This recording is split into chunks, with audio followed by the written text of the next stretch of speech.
Welcome to the STT Tribe.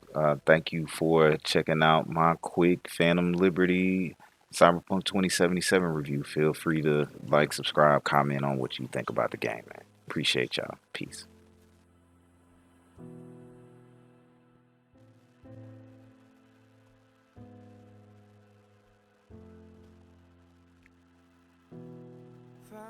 Set in the universe created by Mike Pondsmith, Phantom Liberty has made Cyberpunk 2077 a personal favorite RPG and personal favorite game of all times.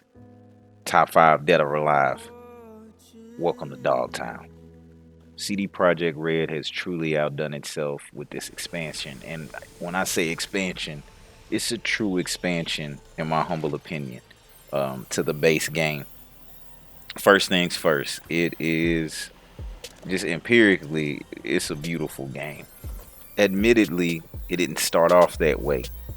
For too many people, it was an experience that they couldn't bear just based off the glitchiness and the graphical fidelity not being up to par. I personally didn't have that issue on the PS4 Pro, but it's still, there's no comparison to what we're seeing with the 2.01 at this point patch plus the DLC. It's personally insanely ridiculous just to look at. And for most of us at this point, if you already bought the game and initially had a good release, for a $30 expansion and a free update, if nothing else is worth trying to update. The skill tree overhaul, that was something that, took me back a little bit. But personally, I look at it as an improvement. I could see how others may have liked the old school way that it was built, but I personally like the streamlined nature of it and all the additional abilities, everything that's been added, tying in with the expansion is chef's kiss. The cyberware being tied into the armor, dope. The performance overall just feels totally overhauled. The life of the city, the NPCs, they actually speak and have interesting dialogue. Just the neon lights. I mean, I could say that over and over again. Everything about it just screams, okay, what's the question?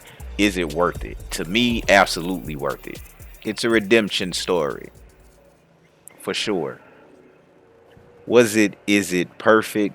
No. But is it personally amazing and again humbling? Yes. Even little things, it's not a little thing really, but the GTA clone style police fights, they do work. And most importantly to me, why it rolls up my list like most RPGs would attach and rise up my personal favorite game list. Just the storyline, the characters, the emotion that you can get just from making certain decisions. It is something akin to still my personal favorite, I would say, in this genre, Mass Effect 3, just because it had a whole game catalog with it. Then you add action elements that, excite me personally, like a God of War franchise or Devil May Cry. Although those titles aren't first person shooters, I still felt the same type of care and, intimate connection to the combat, which is fire to me. Literally, like, this fire katana. Now, I will recommend having a full playthrough, especially if you never played. But I mean, for me, I ran another build. I started off my first build as a nomad. My second one was a corpo on the Phantom Liberty run, and I would suggest being real patient with the first 14 to 15 hours of it. Other than that, I would just say enjoy the ride, basically with whatever build that you would want to, and that's another plus to it.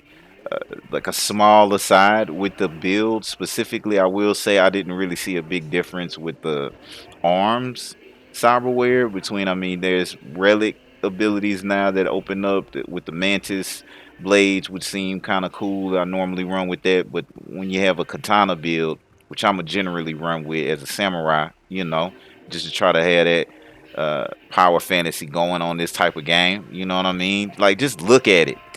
But or the gorilla arms. I mean, outside of it being aesthetically pleasing to me, it really wasn't that relevant. But a lot of the iconic weapons are cool.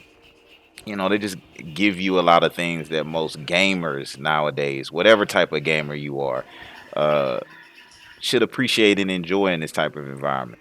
To go back to the original point, it's rare, truly, that the end credits run on a game, and I'm questioning whether or not it's one of my all-time favorite experiences as far as this type of medium is concerned, and that's absolutely what happened.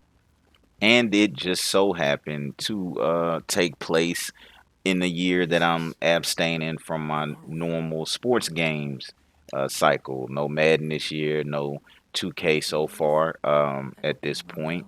And I'm very grateful for the timing for them to come back and actually pour, I believe it's $125 million it took for them to try to fix this game after they had such a poor opening with it. As far as it getting to the point where I don't believe I can think of a time where PlayStation actually took the game off the store. It also comes out at a time where amazing games like Baldur's Gate 3 is out, a surprise game.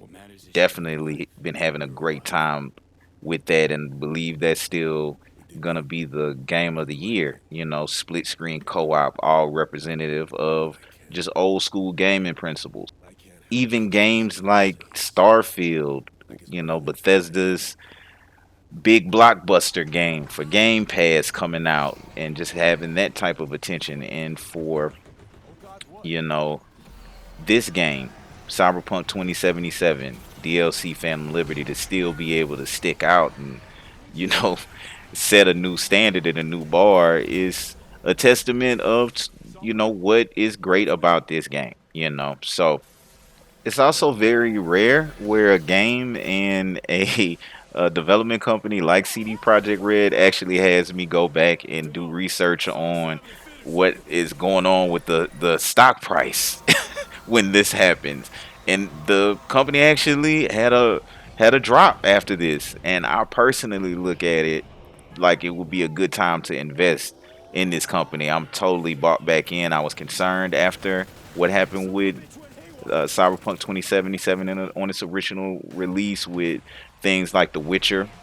Even though I can see how they're building it out when they had The Witcher shows on Netflix, I also see what they did with Edge Runner here, and for them to go all the way in and continue to invest into it, seeing a broader scheme, the music, the reason why some of the budget was high for this, from what I understand, is the $20 million worth of marketing.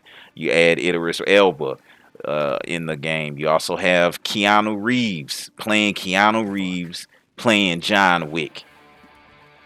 So when I say invest, I don't mean financial advice as far as the actual ticker itself. I mean just the company. I believe that they deserve some, or they got some retribution with this to say, hey, this was at bare bones still a great game. That's really the point too. Even with all the negative energy that this game got, even with all the bad press, which it may or may not have deserved, even with all the critics saying, hey, this is trash, at its bare bones, to me, it always was and it's gonna be a great gaming experience that it's a work of art, really, to just sit back and look at it. um, some of these spectacles, it just adds more depth to what was already there. Like, for example, this scene, I'm embarrassed to say how long it took me, but this is early game stuff in the actual DLC, and it was rare that you saw that in the main campaign. And the way they tied it in is masterful, and just, man, it's crazy. It's crazy. It's been a lot of fun. Supreme surprise. It couldn't have came out at a better time. I keep going back to that, still gushing about it, and I'm looking forward to seeing what they do next with it. The fact that they're not trying to come out with any other DLC. we'll see what they do, with the sequel. They have something here where I think they can really pull something off. And with major things happening in the gaming industry, like Xbox, Microsoft buying Activision, that deal finally completed. Um, you know, my beloved 2K, I always go back to it. I can't wait to get back on that. But what's happening with the microtransaction industry within it, the fact that, as much as we complain about games and how much they cost and are going up, gaming companies aren't making as much money as they did, years ago. So it's hard to find original products that, if they don't make $200 million out the gate, that a company can even stick with and stay with this type of way, to give, the fans of the company that actually spend their hard-earned money the product that they deserve, and something that they can look at with a level of respect. And I salute the real ones So for what this one, happens now? straight up and down. We say our goodbyes. You will return to Night City.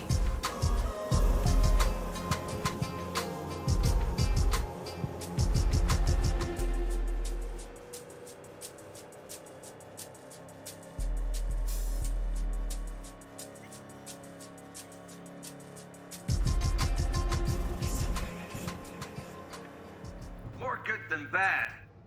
You're sure to come in handy. Now for a dozen more like you to stand any chance of surviving. Surround him!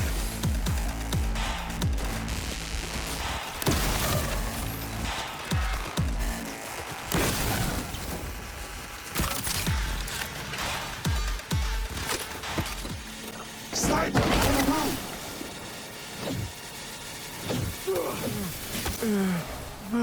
Leave me alone. Don't follow me. Before it's too late.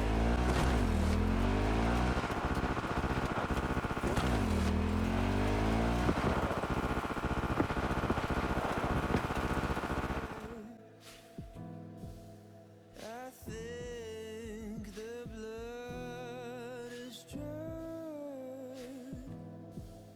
It cries for more. So what are we waiting for? Wires and chains